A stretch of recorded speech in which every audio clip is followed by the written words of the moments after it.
So hello guys, welcome back to my channel. So guys, जैसा कि आपने thumbnail के अंदर देख ही लिया है, आज हम जो बात करने जा रहे हैं वो करने जा रहे हैं मनी एंड बैंकिंग चैप्टर के रिगार्डिंग। जी हाँ, बहुत ही ज़्यादा ज़बरदस्त चैप्टर है, बहुत ही ज़्यादा इंटरेस्टिंग चैप्टर है एग्जाम के पॉइंट ऑफ व्यू से।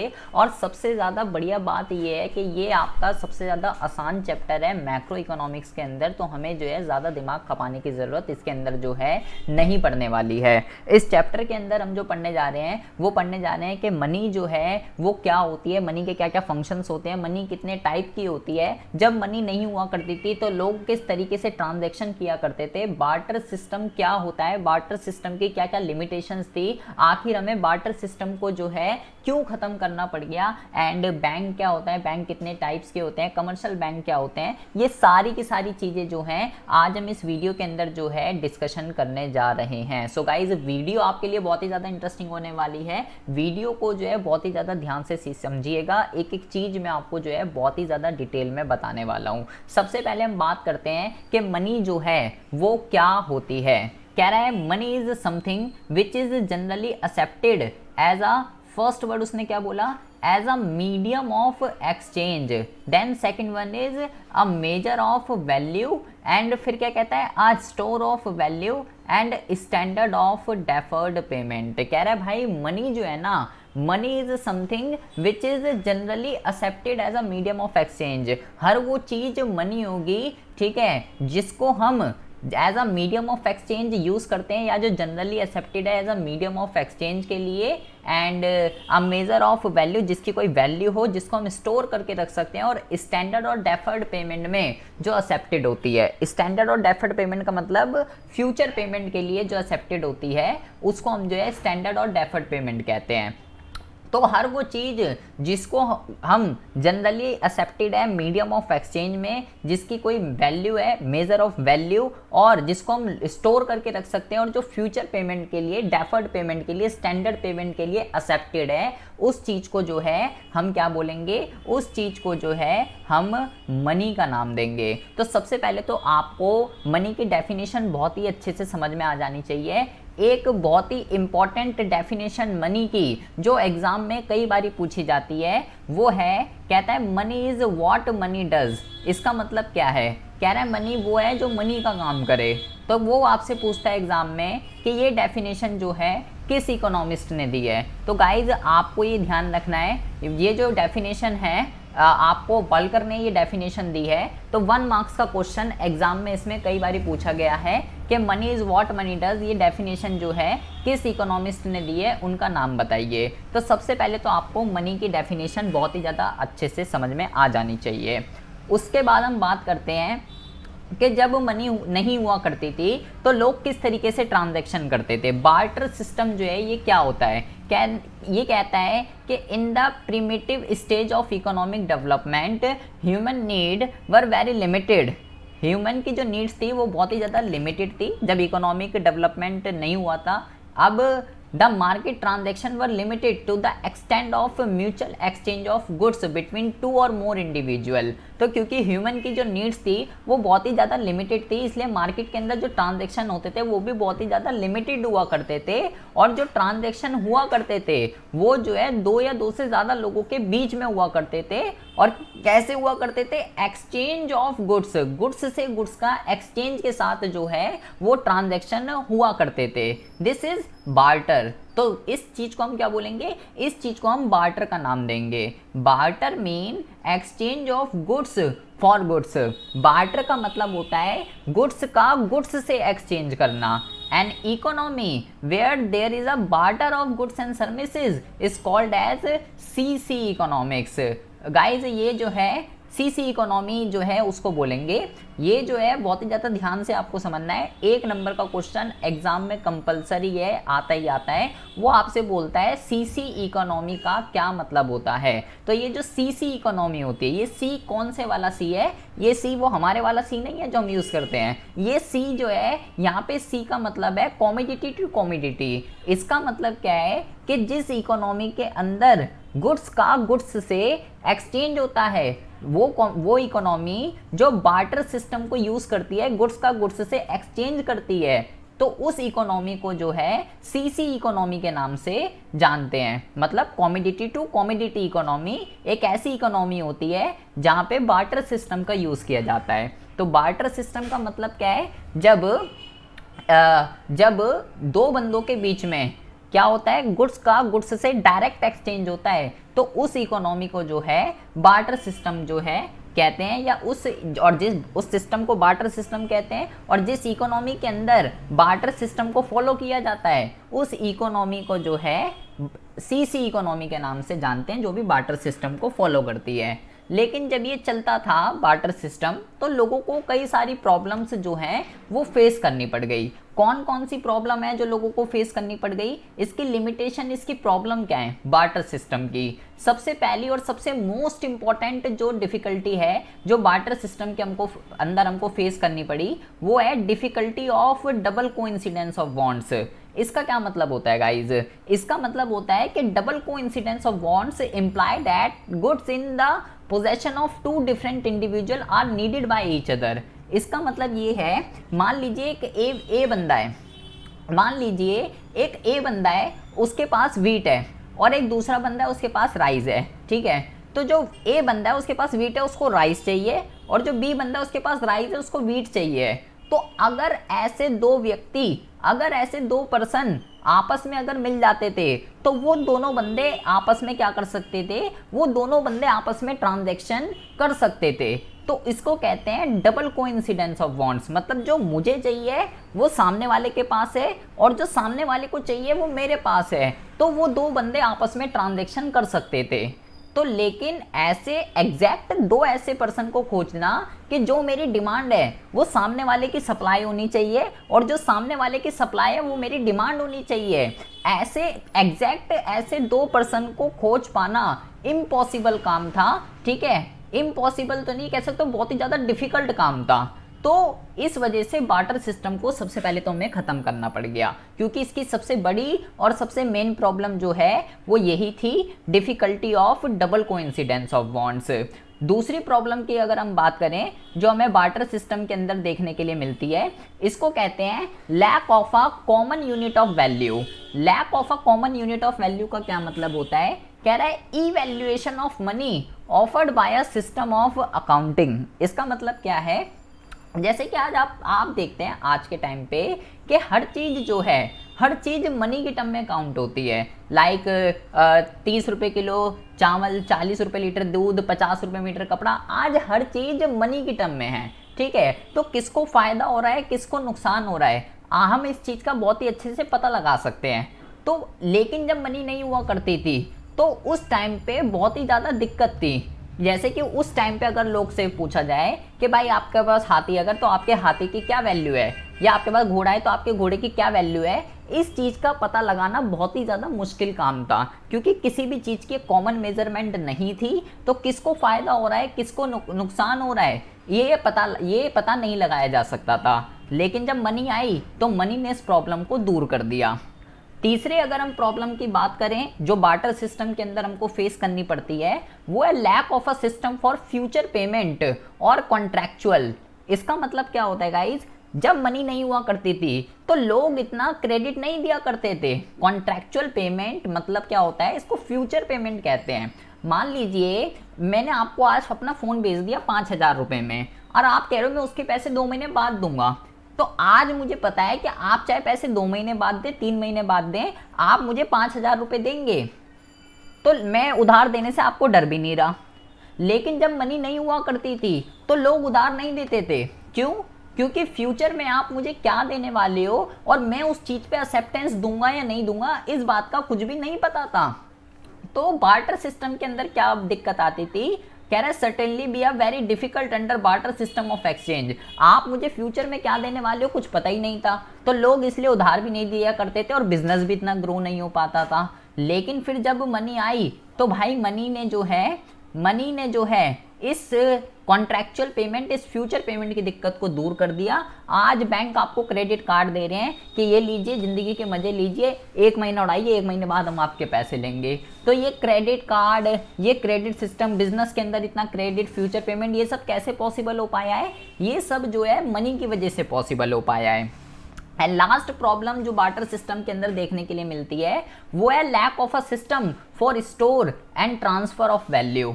इसका मतलब क्या होता है, पहले आप इसको समझेंगे, lack of a system for storage, मतलब कुछ गुड्स ऐसे होते थे जिसको हम जो है लॉन्ग टर्म तक स्टोर करके नहीं रख सकते थे, क्योंकि वो गुड्स जो है खराब हो जाती है, उनकी वैल्यू में अंतर आ जाता है। लाइक आपके डेली रूटीन की जो गुड्स होते हैं, दूध, ब्रेड, अंडे, ये सारी की सारी चीजें, इसको हम लॉन्ग टर्म तक स्टोर करके नहीं रख सकते, ये खराब हो जाते हैं। लेकिन अगर आपके पास देने के लिए यही है तो भाई फिर कुछ ऑप्शन भी नहीं है। And last one is transfer of value. Transfer of value का मतलब क्या होता है, ट्रांसफर ऑफ वैल्यू का मतलब ये होता है कि जब आप मनी नहीं हुआ करती थी, तो मान लीजिए एक बंदे का मकान दिल्ली के अंदर है, ठीक है, अब अगर आज मनी है तो आज हम क्या करते हैं, दिल्ली में मकान बेचा, अब मैं मुंबई में लेना चाहता हूँ, मैंने मुंबई में ले लिया, मुंबई से मकान बेचा, इलाहाबाद में लेना चाहता हूँ, इलाहाबाद में ले लिया। आज मनी की वजह से हम अपने फिक्स एसेट जो भी है उसको बेच के जहाँ चाहे वहाँ मकान ले लेते हैं। लेकिन जब मनी नहीं हुआ करती थी तो ऐसा क्या हो सकता था कि मेरा अगर दिल्ली में मकान है मैं उसको बेच के मुंबई में शिफ्ट कर दूं, उसको मैं बेच ही नहीं सकता था, क्योंकि मेरे मकान की क्या वैल्यू है मुझे पता ही नहीं है। और ऐसा तो हो नहीं सकता मकान को उठा के मैं मुंबई ले जाऊं, मुंबई से उठा के इलाहाबाद ले जाऊं, इलाहाबाद से उठा के यूपी ले जाऊं, ऐसा नहीं हो सकता था। तो बार्टर सिस्टम में ना तो ट्रांसफर ऑफ वैल्यू पॉसिबल थी और ना ही स्टोर ऑफ वैल्यू पॉसिबल थी, ना तो हम गुड्स को लॉन्ग टर्म तक स्टोर करके रख सकते थे और ना ही ट्रांसफर ऑफ वैल्यू पॉसिबल थी। तो बेसिकली ये 4 तरीके की प्रॉब्लम्स थी जो हमको बार्टर सिस्टम के अंदर देखने के लिए मिलती थी। तो सबसे पहले तो गाइस आपको समझना क्या है, बार्टर सिस्टम क्या होता है, बार्टर सिस्टम की क्या क्या प्रॉब्लम्स थी और मनी का मीनिंग मैंने जो है आपको इस स्लाइड के अंदर समझाया है। आई होप आपको जो है बहुत ही अच्छे से समझ में आ गया होगा। अब हम बात करते हैं फॉर्म्स ऑफ मनी की। मनी जो है वो कितने तरीके की होती है, बहुत ही ज़्यादा ध्यान से सुनेंगे, एग्जाम के पॉइंट ऑफ व्यू से ये बहुत ही ज़्यादा इंपॉर्टेंट है। सबसे पहले टाइप की जो मनी होती है इसको फिएट मनी कहते हैं। फिएट मनी कौन सी होती है, कह रहा है fiat money refers to money by order authority of the government, it include notes and coin. इसका मतलब ये होता है कि जिस भी मनी को, वो सारी की सारी मनी जो गवर्नमेंट के ऑर्डर पर, गवर्नमेंट की अथॉरिटी पे इकोनॉमी में रन की जाती है, उसको फिएट मनी कहते हैं। इसके अंदर नोट्स एंड कॉइन को जो है इंक्लूड किया जाता है। तो इसका मतलब क्या हुआ कहने का कि करंट में इकोनॉमी में जितनी भी मनी रन हो रही होती है ना, वो सारी की सारी मनी जो है वो क्या कहलाती है, वो सारी की सारी मनी जो है आपकी फिएट मनी का एग्जाम्पल कहलाती है। जिस मनी को गवर्नमेंट ने बोल दिया कि हाँ जी ये मनी आप इसको as a medium of exchange use कर सकते हो, तो भाई वो फिएट मनी है। अगर मोदी ने बोल दिया कि भाई ये चीज मनी नहीं है, तो भाई वो मनी नहीं है। अगर मोदी ने बोल दिया कि भाई 500 1000 के नोट अब से जो है ये मनी नहीं है, तो भाई नहीं है। दूसरी जो मनी होती है उसको कहते हैं फिड्यूशरी मनी। बहुत ही ज्यादा ध्यान से सुनेंगे, एग्जाम के पॉइंट ऑफ व्यू से ये 1 नंबर की इंपॉर्टेंट है। कह रहा है it refer to the money booked up by trust. बहुत ही ज्यादा इंपॉर्टेंट वर्ड है, 1 नंबर का आपसे एग्जाम में क्वेश्चन पूछता है कि वो कौन सी मनी है जिसको बंदे, बायर या पेयर और जो पेई जो होते हैं, जिसको बंदे एक दूसरे के ट्रस्ट पे जिस मनी को एक्सेप्ट करते हैं उसका नाम क्या है। तो आपको ये ध्यान रखना है, फिड्यूशरी मनी जो है उस मनी का एग्जाम्पल है जिसको लोग एक दूसरे के ट्रस्ट पे एक्सेप्ट करते हैं, और चेक जो है इसका एग्जाम्पल है। चेक को गवर्नमेंट ने नहीं बोला कि भाई ये जो है मनी आप इसको जो है मीडियम ऑफ एक्सचेंज यूज कर सकते हो, लेकिन इस चीज को लोग यूज करते हैं एक दूसरे के ट्रस्ट पे। पेयर और पेई इसको यूज करते हैं एक दूसरे के ट्रस्ट पे। कोई फोर्स नहीं कर रहा उसको लेने के लिए कि भाई आप चेक लोगे। आप चेक लेने से मना भी कर सकते हो, लेकिन फिएट मनी को आप लेने से मना नहीं कर सकते। फिएट मनी आपको लेनी पड़ेगी क्योंकि उसको गवर्नमेंट ने बोला है। फिड्यूशरी आप लो या ना लो वो आपके ऊपर डिपेंड करता है। अगली जो मनी होती है इसका नाम है फुल बॉडीड मनी और क्रेडिट मनी। इसका क्या मतलब होता है, इसका मतलब ये होता है, कह रहा है फुल बॉडीड मनी का मतलब क्या है, refer to the money in term of coins whose commodity value is equal to the money value as and when those are issued. बहुत ही ज्यादा ध्यान से सुनेंगे, 2 वर्ड आपको यहाँ पे समझने हैं। पहला तो कॉमोडिटी वैल्यू और दूसरा मनी वैल्यू। कॉमोडिटी वैल्यू और मनी वैल्यू का जो है कमोडिटी वैल्यू और मनी वैल्यू का जो है क्या मतलब होता है। अगर ये आपने दो वर्ड समझ लिए तो आपको फुल बॉडीड मनी और क्रेडिट मनी दोनों आपको समझ में आ जाएंगे। मनी वैल्यू का मतलब होता है कि जितनी वैल्यू उसके ऊपर प्रिंट हुई हुई है उसको मनी वैल्यू कहते हैं। और कमोडिटी वैल्यू का मतलब क्या होता है कि उसको बनाने में, चाहे कॉइन हो या कुछ भी हो, उसको बनाने में कमोडिटी कितनी लगी है, कमोडिटी की वैल्यू क्या है। जैसे कि मान लीजिए एक कॉइन है 5 रुपए का, ठीक है, एक 5 रुपए का कॉइन है, तो उसके अंदर जो मेटल लगा हुआ है, अगर मान लो वो भी 5 रुपए का लगा हुआ है और उस पर प्रिंट वैल्यू कितनी हुई हुई है, उस पर प्रिंट वैल्यू भी 5 रुपए हुई हुई है, मतलब कि प्रिंट भी 5 रुपए है और जो उसके अंदर मेटल लगा हुआ है जिसको कमोडिटी वैल्यू बोलेंगे वो भी 5 रुपए का ही लगा हुआ है। तो ऐसे कॉइन्स को हम क्या बोलेंगे, ऐसे कॉइन्स जो हैं वो एग्जाम्पल कहलाते हैं फुल बॉडीड मनी के, जिसमें कमोडिटी वैल्यू इक्वल होती है मनी वैल्यू के। लेकिन केवल अब पहले सिक्के ऐसे चलते थे अंग्रेजों के टाइम पे, अभी कोई भी सिक्के हमारे पास फुल बॉडीड मनी के एग्जाम्पल नहीं हैं। अभी सारे के सारे सिक्के जो हैं वो क्रेडिट मनी के एग्जाम्पल हैं। इसमें आपके पास अगर 5 रुपए का कॉइन है तो उसके अंदर जो मेटल लगा हुआ है वो 5 रुपए से कम का लगा हुआ है, 3 रुपए या 4 रुपए का। अगर आप उसको पिघाल देते हैं, मेल्ट कर देते हैं, तो उसमें जो मेटल निकलेगा वो केवल 3 से 4 रुपए का ही निकलेगा। अगली और सबसे मोस्ट इंपॉर्टेंट मनी जो 1 नंबर में एग्जाम में पूछी जाती है ये है क्रेडिट मनी, और ये बच्चों को समझ में नहीं आती है ये क्या है। अगर आपको फुल बॉडीड आ गई तो ये बहुत आराम से आ जाएगी। इसमें क्या बोलता है, it refer to that money of which money value जो है is more than the commodity value. मतलब अगर आपकी जो मनी वैल्यू क्या है, मनी वैल्यू का मतलब है प्रिंट वैल्यू, और कमोडिटी वैल्यू का मतलब क्या है कि उसको बनाने में कितने आपके पैसे लगे हैं, आपने कितना मेटल लगाया है। जैसे कि मान लीजिए मैंने बोला भाई 5 रुपए का कॉइन है, अगर आप उसको पिघाल दोगे तो उसमें जो मेटल है वो 3 से 4 रुपए का निकलेगा। पैसे प्रिंट हुए हुए हैं 5 रुपए, लेकिन मेटल कितना लगा हुआ है, 3 से 4 रुपए। तो वो जो कॉइन है वो किसका एग्जाम्पल है, वो क्रेडिट मनी का एग्जाम्पल है। या मान लीजिए 2000 रुपए का नोट है तो उस पर प्रिंट वैल्यू कितनी है, 2000 रुपए, लेकिन उसको बनाने में 2000 रुपए थोड़ी लगे हैं, उसको बनाने में जो है केवल 2 से 3 रुपए लगे होंगे ज़्यादा से ज़्यादा। तो चाहे नोट हो चाहे कॉइन हो, वो सारे किसके एग्जाम्पल कहलाएंगे, क्रेडिट मनी के एग्जाम्पल कहलाएंगे।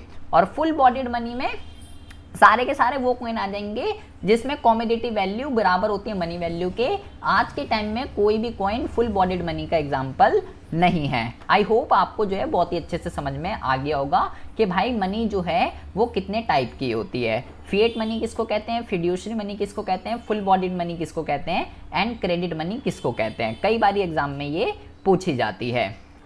सो गाइज अब हम जो है बात करने वाले हैं फंक्शंस ऑफ मनी के रिगार्डिंग, के मनी के फंक्शंस जो हैं वो क्या होते हैं। ठीक है, तो मनी के फंक्शंस को जो है गाइज हम 2 जगह क्लासीफाई कर सकते हैं। पहला जो है वो है प्राइमरी और मेन फंक्शन, दूसरा जो है सेकेंडरी या सब्सिडरी फंक्शन भी इसको आप कह सकते हो। ठीक है, हमारे ये सिलेबस में नहीं है लेकिन आप नॉलेज के लिए आपको इसको पढ़ना बहुत ही ज़्यादा जरूरी है। प्राइमरी फंक्शन के अंदर 2 फंक्शन आते हैं, जिसके अंदर आता है मीडियम ऑफ एक्सचेंज और दूसरा आता है मेजर ऑफ वैल्यू।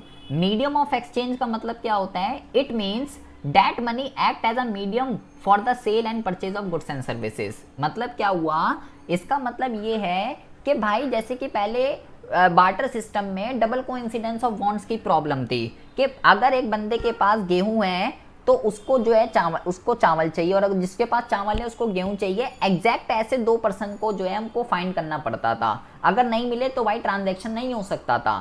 भले ही वो, लेकिन आज मनी ने इस डबल कोइंसिडेंस ऑफ बॉन्ड्स की वैल्यू को दूर कर दिया। आज हमें ऐसे बंदे को देखना ही नहीं पड़ता जिसको पैसे की जरूरत हो। आज पैसे की जरूरत हर बंदे को है, पैसा लेने के लिए बंदा मना करेगा ही नहीं। भले ही एक बंदा गेहूं के बदले में चावल लेने के लिए तैयार है या नहीं है, लेकिन वो गेहूं के बदले में पैसे लेने के लिए हमेशा तैयार रहेगा, क्योंकि हम पैसे से जो चाहे जब चाहे जहां चाहे बाय कर सकते हैं। इसको जो है मीडियम ऑफ एक्सचेंज कहते हैं। मनी ने इसको डबल कोइंसिडेंस ऑफ बॉन्ड्स की प्रॉब्लम जो थी उसको टोटली दूर कर दिया।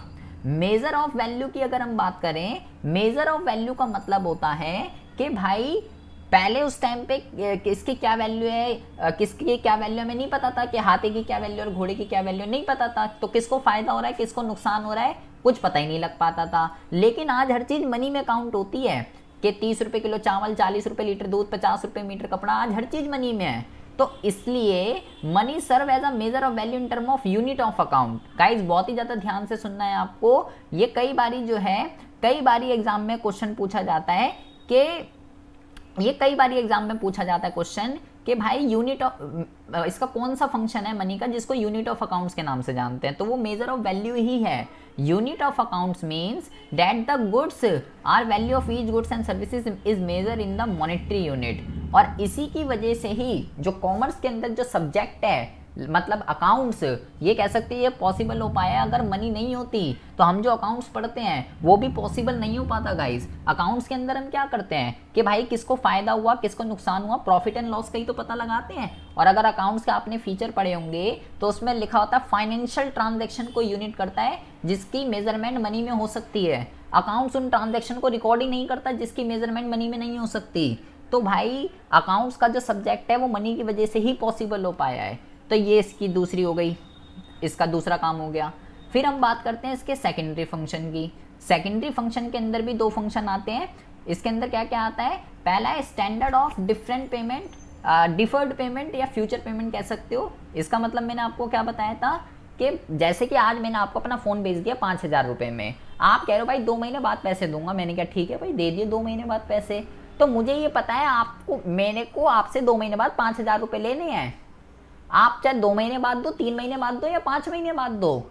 लेकिन जब मनी नहीं हुआ करती थी तो लोग उस टाइम उधार ही नहीं देते थे, क्योंकि आप फ्यूचर में क्या देने वाले हो क्या नहीं देने वाले और मुझे वो चीज़ चाहिए या नहीं चाहिए, मैं उस पर एक्सेप्टेंस दूंगा या नहीं दूंगा, इस बात का मुझे कुछ पता ही नहीं था, तो लोग उधार भी नहीं देते थे। लेकिन अब जब से मनी आई है, मनी ने इस काम को तमाम कर दिया। मनी की वजह से ही आज बिजनेस इतने ग्रो कर रहे हैं, बिजनेस के अंदर बिजनेस उधार पे चलता है, उधार आज इतना पॉसिबल हो पाया, बैंक आपको क्रेडिट कार्ड दे रहे हैं, तो ये सारी चीज़ें मनी की वजह से पॉसिबल हो पाई है।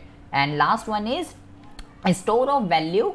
मैंने बोला भाई कुछ गुड्स ऐसे होते हैं जिसको हम लॉन्ग टर्म तक स्टोर करके नहीं रख सकते थे बार्टर सिस्टम के अंदर, लेकिन मनी में ऐसा नहीं है जी। मनी के अंदर जो है मनी को हम लॉन्ग टर्म तक स्टोर करके रख सकते हैं। मनी की वैल्यू जो है वो चेंज नहीं होती है जब तक मोदी जी कुछ ना कह दें। अगर आपने 2,000 रुपये का नोट अगर आप तिजोरी में रख दिया तो वो आज से 1 साल बाद, 2 साल बाद, 5 साल बाद 2,000 का ही रहेगा, उसकी वैल्यू में कोई भी चेंज नहीं आता। बस कंडीशन ये है मोदी जी कुछ ना कर दें, ठीक है जी। तो भाई इसको कहते हैं मनी के फंक्शंस। मनी के फंक्शन 2 तरीके के होते हैं, पहला होता है प्राइमरी जिसको मेन फंक्शन कहते हैं, दूसरा सेकेंडरी जिसको सब्सिडरी फंक्शन कहते हैं। और मनी वही काम करता है जो बार्टर सिस्टम की प्रॉब्लम्स हैं, क्योंकि मनी क्या है, अरे भाई मनी बार्टर सिस्टम का ही तो ऑल्टरनेटिव है। मनी क्यों आई, मनी इसलिए आई क्योंकि बार्टर सिस्टम के अंदर हमको प्रॉब्लम फेस करनी पड़ रही थी, इसलिए मनी को लाया गया। तो मनी काम क्या करेगी, मनी वही तो काम करेगी जो बार्टर सिस्टम की प्रॉब्लम थी। सिंपल सी बात, वेरी इजी वेरी सिंपल। तो ये हो गए मनी के फंक्शंस। अब हम गाइस बात करते हैं सबसे मोस्ट इंपॉर्टेंट क्वेश्चन की, जो कि एग्जाम में 1 नंबर का जो है बहुत बारी 1000 बारी रिपीटेड क्वेश्चन है, यही इस चैप्टर से आता है। ये है supply of money. Supply of money का मतलब क्या होता है, कह रहा है supply of money is a stock concept. सबसे पहली बात तो 1 नंबर का सबसे मोस्ट इंपॉर्टेंट क्वेश्चन है, वो आपसे पूछता है कि सप्लाई ऑफ मनी एक स्टॉक कॉन्सेप्ट है या एक फ्लो कॉन्सेप्ट है। तो उसने पहले ही बोल दिया कि सप्लाई ऑफ मनी एक स्टॉक कॉन्सेप्ट है जी। अब क्वेश्चन ये है कि भाई स्टॉक कॉन्सेप्ट क्या होता है और फ्लो कॉन्सेप्ट क्या होता है। तो पहले सप्लाई ऑफ मनी का मीनिंग देखिए क्या कह रहा है, it refer to the total stock of money held by the people of a country at a point of time. इसका मतलब क्या हुआ, कह रहा है एक पर्टिकुलर टाइम पे पब्लिक के पास, कंट्री के अंदर जो भी पब्लिक है, जो भी लोग हैं, एक पॉइंट ऑफ टाइम पर पब्लिक के पास कितनी करेंसी होती है, कितनी करेंसी उन्होंने हेल्ड कर रखी है अपने पास, कॉइन हो, नोट हो, कुछ भी हो, उसको सप्लाई ऑफ मनी कहते हैं। सो गाइज आपने जो मैंने आपको इंट्रो स्टार्टिंग वाला चैप्टर पढ़ाया था उसके अंदर मैंने आपको बताया था स्टॉक कॉन्सेप्ट क्या होता है। जिस भी चीज को एट अ पर्टिकुलर टाइम पे मेजर करते हैं वो स्टॉक कॉन्सेप्ट होता है, और जिस भी चीज को एट अ पर्टिकुलर टाइम पे मेजर ना कर during a period of time पे मेजर करते हैं वो एक फ्लो कॉन्सेप्ट होता है। तो सप्लाई ऑफ मनी को during a period of time नहीं, at a point of time पे मेजर किया जाता है, इसलिए ये एक स्टॉक कॉन्सेप्ट है। क्या है सप्लाई ऑफ मनी? एक पर्टिकुलर टाइम पे पब्लिक के पास कितनी करेंसी है उसको सप्लाई ऑफ मनी कहते हैं। Supply of money include only the stock of money held by the public. इसमें केवल उसको शामिल किया जाता है जितना पैसा पब्लिक के पास है, other than the supplier of money themselves. ये लाइन बहुत ही ज़्यादा इंपॉर्टेंट है गाइस। कह रहा है इसके अंदर उस चीज़ को शामिल नहीं किया जाता जो मनी के सप्लायर हैं, जैसे कि गवर्नमेंट, कमर्शियल बैंक और आरबीआई, उनके पास जितना पैसा है वो सप्लाई ऑफ मनी नहीं है। सप्लाई ऑफ मनी क्या है? पब्लिक के पास कितना पैसा है eight a point of time पे। इसके नाम से तो वैसे ये पता चलता है, सप्लाई ऑफ मनी लिखा हुआ है तो इसके नाम से तो ये पता चल रहा है कि भाई पैसा कौन सप्लाई कर रहा है, इसके नाम से तो ये पता चल रहा है। लेकिन इसका नाम और इसका काम दोनों अलग अलग हैं। बच्चे ये सोचते हैं कि मनी कौन सप्लाई कर रहा है, लेकिन वो क्वेश्चन अलग है। उसमें वो आपसे पूछेगा हु सप्लाई मनी, यहाँ पे पूछ रहा है सप्लाई ऑफ मनी क्या होता है। जब हु सप्लाई मनी बोले तब आपको लिखना है जी कमर्शियल बैंक, आरबीआई और ये गवर्नमेंट। लेकिन जब आपसे सप्लाई ऑफ मनी का मीनिंग पूछ रहा है तो आपको लिखना है कि एट अ पर्टिकुलर टाइम पे पब्लिक के पास लोगों के पास जितना भी करेंसी होती है उसको सप्लाई ऑफ मनी कहते हैं, और ये एक स्टॉक कॉन्सेप्ट है। जैसे कि मैंने बोला कि भाई जो डीमोनेटाइजेशन जिस दिन हुआ 8 नवंबर 2016 को हुआ, अगर मैं ये बोलूं कि 8 नवंबर 2016 को पब्लिक के पास 20 करोड़ रुपए निकले, तो वो 20 करोड़ रुपए क्या कहलाएंगे? वो 20 करोड़ रुपए जो है गाइस सप्लाई ऑफ मनी कहलाएंगे, क्योंकि मैं बात कर रहा हूं एक एग्जैक्ट डेट की, एक एग्जैक्ट पॉइंट ऑफ टाइम की, जो कि क्या है 8 नवंबर 2016। बिल्कुल एक एग्जैक्ट डेट की बात कर रहा हूं कि 8 नवंबर 2016 को पब्लिक के पास इतना रोकड़ा था, इतना पैसा था, तो वो जो 20 करोड़ रुपए है वो सप्लाई ऑफ मनी का एग्जाम्पल कहलाएंगे। ठीक है जी। अच्छा, उसके बाद है measurement of money supply. It in India there are 4 alternative measure of money supply popularly known as M1, M2, M3, M4। अब आरबीआई ने क्या कर रखा है, मनी सप्लाई की मेजरमेंट के लिए 4 कंपोनेंट बना रखे हैं, M1, M2, M3, M4। ठीक है जी।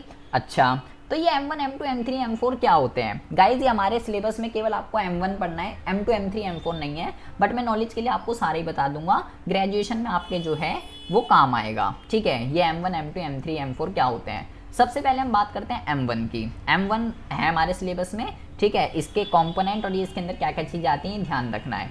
तो हम कह रहे हैं कि एक पर्टिकुलर टाइम पे पब्लिक के पास जितनी भी करेंसी होती है उसको जो है हम क्या कहते हैं, उसको जो है सप्लाई ऑफ मनी कहते हैं जी। ठीक है, तो भाई पहला जो मेजरमेंट है वो है M1, जिसके अंदर आता है C plus DD plus OD। तो ये OD, ये फरारी, ये सब क्या दिक्कतें हैं? C plus DD plus OD। C के अंदर क्या आता है? It refer to currency held and include coins and paper noted held by the public. C का मतलब है पब्लिक के पास जितने भी कॉइन और पेपर नोट्स होते हैं उसका मतलब तो ये है। डीडी का मतलब क्या होता है? It refer to demand deposits of the people with the commercial bank. लोगों का पैसा जो कि कमर्शियल बैंक के पास जमा है। और कौन सा पैसा गाइस? डिमांड डिपॉजिट वाला पैसा। डिमांड डिपॉजिट वाला पैसा एक ऐसा पैसा होता है जिसको हम जब चाहे चेक से विड्रॉ कर सकते हैं। करंट अभी हम आगे पढ़ेंगे ये सारी चीजें। करंट अकाउंट के अंदर जो पैसा होता है वो डिमांड डिपॉजिट का एग्जांपल है, क्योंकि उसको अब जब चाहे चेक से विड्रॉ कर सकते हैं। ठीक है, तो अभी हम ये आगे पढ़ेंगे बैंक वाले चैप्टर में कि कौन कौन से अकाउंट होते हैं और कौन किस अकाउंट के अंदर जो पैसा होता है वो क्या कहलाता है। तो करंट अकाउंट के अंदर जो पैसा होता है वो डिमांड डिपॉजिट कहलाता है। ठीक है, लोगों का जो पैसा करंट अकाउंट में है तो ये इसके अंदर इंक्लूड होता है। एंड ऑडी का मतलब क्या है? ऑडी का मतलब ऑडी फरारी नहीं है, ये ऑडी का मतलब होता है other deposit. Demand deposit with RBI of public financial institution like IDBI of India. And यहाँ पे और भी लिखा हुआ है ऑडी के अंदर, देखिए demand deposit RBI of foreign central banks and foreign government and demand deposit of international financial institution like IMF, world bank. इसका मतलब क्या है कि आरबीआई के पास, देखो आरबीआई के पास एक तो हमारी खुद की सरकार का अकाउंट होता है और कमर्शियल बैंकों का होता है, तो उसका पैसा नहीं कह रहा ये। आरबीआई के पास हमारे देश के अंदर छोड़ के और भी कई सारे लोगों का पैसा होता है, दूसरे देशों की सरकार का, दूसरे देशों के सेंट्रल बैंकों का, इंटरनेशनल फाइनेंशियल इंस्टीट्यूशन का, पब्लिक फाइनेंशियल इंस्टीट्यूशन का, इन सब का पैसा होता है, तो उसको कहते हैं अदर डिपॉजिट। ठीक है, सरकार का पैसा और कमर्शियल बैंक का पैसा जो आरबीआई के पास है वो नहीं, उसका पैसा सप्लाई ऑफ मनी का एग्जाम्पल नहीं है, क्योंकि वो तो सप्लाई करते हैं मनी को, वो नहीं लिखा है यहाँ पे इसने कि कमर्शियल बैंक की डिपॉजिट, गवर्नमेंट की डिपॉजिट, वो नहीं। IMF, वर्ल्ड बैंक जिसको इंटरनेशनल फाइनेंशियल इंस्टीट्यूशन कहते हैं, उनका पैसा, दूसरे देश की सरकार, दूसरे देश के सेंट्रल बैंक, उनका पैसा, एंड जितने भी पब्लिक फाइनेंशियल इंस्टीट्यूशन हैं लाइक IDBI वगैरह, उनका पैसा जो है अदर डिपॉजिट के अंदर इंक्लूड किया जाता है। ठीक है जी। तो M1 का जो मेजरमेंट है वो ये है C plus DD plus OD। C का मतलब पब्लिक के पास जितना पैसा, DD के मतलब पब्लिक का ही डिमांड डिपॉजिट वाला पैसा, वो पैसा जो चेक से विड्रॉ कर सकते हैं, एंड OD मतलब अदर डिपॉजिट जो RBI के पास जमा है दूसरे देशों की। उसके बाद हम बात करते हैं गाइज M2 के रिगार्डिंग। M2 का मतलब जो है, M2 का मतलब जो है वो क्या होता है, तो M2 के अगर हम मीनिंग की बात करें तो M2 के अंदर ये कहता है it is a broader concept at the supply of money compare to M1। कह रहा है ये M1 से थोड़ा बड़ा है। इसमें M1 में जो सारी चीज़ें आती हैं वो, और deposit with post office saving account, इसके अंदर एक कंपोनेंट और आ जाता है। M1 में जितनी चीज़ें वो तो आएंगी इसके अंदर, और जो हमारे अकाउंट जो पब्लिक के जो अकाउंट होते हैं पोस्ट ऑफिसों के अंदर, पोस्ट ऑफिस में भी हम अकाउंट खुलवा सकते हैं, तो पोस्ट ऑफिस के सेविंग अकाउंट में पब्लिक का जितना भी पैसा है वो इसके अंदर जो है और ऐड हो जाता है। ठीक है। इसके अंदर जो है एक कंपोनेंट ये अलग से और एक्स्ट्रा ऐड हो जाता है, बस इतना आपको ध्यान रखना है। अच्छा जी। उसके बाद अगर हम बात करें M3 की, M3 के अंदर क्या होता है, M1 के अंदर जो कंपोनेंट आते हैं वो सारे, और नेट टाइम डिपॉजिट या fix deposit with commercial bank. इसको गाइस बहुत ही ज़्यादा ध्यान से सुनना है, ये एग्जाम में बहुत ही ज़्यादा इंपॉर्टेंट है। अभी M1 में मैंने आपको क्या पढ़ाया था, डिमांड डिपॉजिट। अब ये यहाँ पे आपसे क्या पूछ रहा है, अब ये यहाँ पे आपसे पूछ रहा है फिक्स डिपॉजिट या नेट टाइम डिपॉजिट। अब ये यहाँ पे आपको ये बता रहा है। अब ये क्या दिक्कत होती है, इसको जरा बहुत ही ज़्यादा ध्यान से समझेंगे।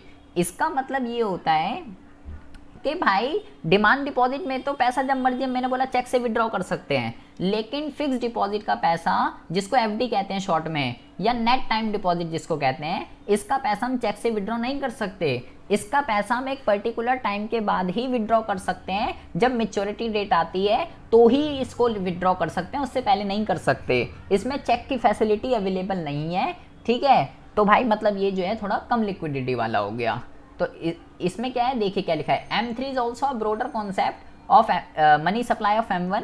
It include limited deposit of fix deposit of the people with the commercial bank. लोगों ने कमर्शियल बैंकों के अंदर जो अपनी FD वगैरह करा रखी है, जिसको टाइम डिपॉजिट भी कहते हैं, वो इसके अंदर और जुड़ जाती है। ठीक है। अच्छा, और last one is M4। M4 के अंदर क्या क्या आता है जी, M4 के अंदर जो आता है वो आता है M3 के अंदर जो सारे आएंगे ऊपर वाले वो, और जो टोटल डिपॉजिट विद पोस्ट ऑफिसों के अंदर जो हमने टोटल डिपॉजिट जो जमा है, ठीक है, चाहे टाइम डिपॉजिट हो या नेट कोई सी भी डिपॉजिट हो, सेविंग अकाउंट में हो या टाइम FD हो या डिमांड डिपॉजिट हो, कोई सी भी हो, पब्लिक का जो भी पैसा जमा है पोस्ट ऑफिस के अंदर सारा का सारा वो, लेकिन NSC सर्टिफिकेट को छोड़कर। ये एक फाइनेंशियल इंस्ट्रूमेंट है, इसका टाइम लॉक जो है वो कहीं ज़्यादा होता है, तो इसको छोड़कर, ठीक है, ये इसके अंदर इंक्लूड किया जाता है। बस आपको नॉलेज के लिए पढ़ना है, बाकी इसमें आपको इतना डीप से जो है नहीं घुसना है। तो ये 4 तरीके के मेजरमेंट होते हैं। हम आपको सबसे ज़्यादा M1 ध्यान में रखना है, क्योंकि M1 आपसे वो पूछेगा। और अदर डिपॉजिट के अंदर फिर ये आपको यही बता रहा है कि भाई अदर डिपॉजिट का मतलब deposit of government of the country with OD के अंदर क्या इंक्लूड नहीं है, सरकार की डिपॉजिट जो RBI के पास है और कमर्शियल बैंकों की डिपॉजिट जो RBI के पास जमा है, अदर डिपॉजिट के अंदर ये इंक्लूड नहीं है। क्यों नहीं है, क्योंकि भाई ये तो सप्लाई करते हैं मनी को, ये इसके अंदर इंक्लूड नहीं होंगे। जैसे कि देखिए अगला आपसे अगर वो ये पूछता है हु सप्लाई मनी, अगर वो ये आपसे पूछता है तो आपको क्या लिखना है कि अब यहाँ पे पूछ रहा है मनी की सप्लाई कौन करता है, तो कहता है in the modern time the source of supply of money are government, सबसे पहले तो सरकार, सेंट्रल बैंक, ठीक है, central bank of the country and commercial bank. ये तीनों बंदे मनी की सप्लाई करते हैं। ठीक है, कैसे कैसे करते हैं वो समझिए। सरकार कैसे करती है, तो जितने भी कॉइन्स होते हैं गाइस, जितने भी कॉइन्स होते हैं और जो 1 रुपए का नोट होता है, 1 नंबर का क्वेश्चन आता है एग्जाम में, जितने भी कॉइन्स होते हैं और जितने भी 1 रुपए के नोट होते हैं, 1 रुपए का कह रहा हूं, और सारे के सारे कॉइन, वो गवर्नमेंट का फाइनेंशियल इंस्टीट्यूशन जो है, फाइनेंशियल डिपार्टमेंट, वो फाइनेंस डिपार्टमेंट जो है वो इशू करता है सारे के सारे कॉइन और नोट को। 1 रुपए का नोट, सारे नहीं, 1 रुपए का नोट और सारे सिक्के वो सरकार करती है। सरकार में कौन? वित्त मंत्रालय, फाइनेंस डिपार्टमेंट। सेंट्रल बैंक क्या करता है? सेंट्रल बैंक तो सारे के सारे जो है नोट इशू करता है। आप देखेंगे जितने भी कॉइन्स होते हैं उस पर आरबीआई थोड़ी लिखा रहता, उस पर तो भारत सरकार लिखा रहता है, कभी भी चेक कर लीजिएगा। और जो सेंट्रल बैंक जो नोट इशू करता है उस पर रिजर्व बैंक ऑफ इंडिया लिखा रहता है। चलो ये तो बात समझ आ गई। तो ये भाई साहब कहाँ से आए? किसी भी बैंक पे तो कमर्शियल बैंक नहीं लिखा रहता। कमर्शियल बैंक क्या होता है ये अभी हम आगे पढ़ेंगे। तो ये भाई साहब क्या करते हैं? ये भाई साहब मनी क्रिएशन करते हैं इकोनॉमी के अंदर। अभी जब हम बैंकिंग वाला चैप्टर पढ़ेंगे वहां पे हम समझेंगे कि भाई ये कैसे मनी क्रिएशन करते हैं, कैसे पैसे से पैसा बनाते हैं, तो ये आगे आएगा। तो अगर हु सप्लाई मनी बोले तो ये 3 लिखने हैं, और तीनों कैसे कैसे करते हैं वो मैंने आपको बता दिया। 1 रुपए का नोट और सिक्के कौन जारी करता है? गवर्नमेंट का फाइनेंस डिपार्टमेंट। 1 नंबर का क्वेश्चन आता है। फिर कहता है in India it is ministry of finance that issue 1 rupees note. देखो ये लिख दिया ना यहाँ पे, and all the coin. 1 number का क्वेश्चन है, ये घोल कर पी जाइएगा, ठीक है जी। Money is mainly supplied by RBI. RBI सारी की सारी मनी सप्लाई करता है, सरकार बस ये करती है। Which is the central bank of country. अब बहुत ही ज्यादा ध्यान से सुनेंगे, जो रेड लाइन में है 1 नंबर का क्वेश्चन है, एग्जाम के अंदर आता ही आता है। तो इस बार 1 नंबर के क्वेश्चन वैसे ही आने एग्जाम में, तो गाइज इसको आप बहुत ही अच्छे से करके जाइएगा। RBI issue currency of the basis of minimum reserve system. RBI किस बेसिस पे नोट इशू करता है? इस सिस्टम का नाम है मिनिमम रिजर्व सिस्टम। ये सिस्टम क्या कहता है? ये सिस्टम ये कहता है कि इस रिजर्व के अंदर बैंक्स को जो है 200 करोड़ रुपए का मिनिमम रिजर्व आपको मेंटेन करना पड़ेगा। उस 200 करोड़ के अंदर क्या होगा? गोल्ड और फॉरेन सिक्योरिटीज होंगी, जिसमें 115 करोड़ का गोल्ड होना मैंडेटरी है। बाकी की 85 करोड़ की फॉरेन सिक्योरिटीज जो हैं वो चल जाएंगी। सो गाइज ये क्वेश्चन, ये पूरा का पूरा जो पैराग्राफ है, ये पूरा का पूरा पैराग्राफ जो मैंने यहाँ पे लिखा हुआ है हु सप्लाई मनी के अंदर, इसमें 3 क्वेश्चन बन गए आपके। ये किस बेसिस पे होता है? 1 रुपए का नोट और कॉइन कौन इशू करता है, और हु सप्लाई मनी। 3 क्वेश्चन बन गए 1 नंबर के, जो कि एग्जाम के पॉइंट ऑफ व्यू से बहुत ही ज़्यादा इंपॉर्टेंट है। आई होप आपको जो है बहुत ही अच्छे से समझ में आ गया होगा। एक टॉपिक और है factor affecting money supply. Money की सप्लाई को कौन कौन से फैक्टर इफेक्ट करते हैं, मतलब वो factor affecting of money supply का मतलब क्या होता है गाइस? इसका मतलब ये है वो कौन कौन से फैक्टर्स हैं जिसकी वजह से इकोनॉमी के अंदर मनी की सप्लाई या तो बढ़ सकती है या घट सकती है, उसको कहते हैं फैक्टर अफेक्टिंग मनी सप्लाई। तो भाई सिंपल सी बात है, जो मनी की सप्लाई कर रहा है वही तो अपने अकॉर्डिंगली मनी की सप्लाई को बढ़ा घटा सकता है। तो कौन कर रहा है? सेंट्रल बैंक कर रहा है, कमर्शियल बैंक कर रहा है और गवर्नमेंट कर रही है। सेंट्रल बैंक अपनी मर्जी से चाहे मनी की सप्लाई को इंक्रीज डिक्रीज कर सकता है क्योंकि वो नोट इशू करता है। कमर्शियल बैंक मनी क्रिएशन करता है, वो चाहे इंक्रीज डिक्रीज कर सकता है। गवर्नमेंट भी इशू करती है, वो अपनी चाहे, अभी हम आगे पढ़ेंगे कैसे कौन कौन से गवर्नमेंट क्या क्या टूल्स का यूज़ करती है, फिस्कल पॉलिसी क्या होती है, मॉनेटरी पॉलिसी क्या होती है, ये सारी चीज़ें भी बैंक वाले चैप्टर के अंदर आएंगी। तो ये आरबीआई, कमर्शियल बैंक, गवर्नमेंट और ये आपके सेंट्रल बैंक अलग अलग तरीक़ों से मनी की सप्लाई को इफेक्ट करते हैं। तो ये था आपका पूरा का पूरा चैप्टर मनी। आई होप आपको जो है बहुत ही अच्छे से समझ में आ गया होगा कि मनी भैया आखिर क्या दिक्कत क्या परेशानी है, मनी के क्या टाइप होते हैं, मनी के क्या फंक्शंस होते हैं, मनी सप्लाई क्या होती है और कौन मनी की सप्लाई करता है, किस बेसिस पे करता है, ये सारी की सारी चीज़ें। बार्टर सिस्टम क्या होता है, बार्टर सिस्टम की क्या लिमिटेशन है, ये सारी की सारी चीज़ें मैंने आपको बहुत ही अच्छे से समझा दी हैं।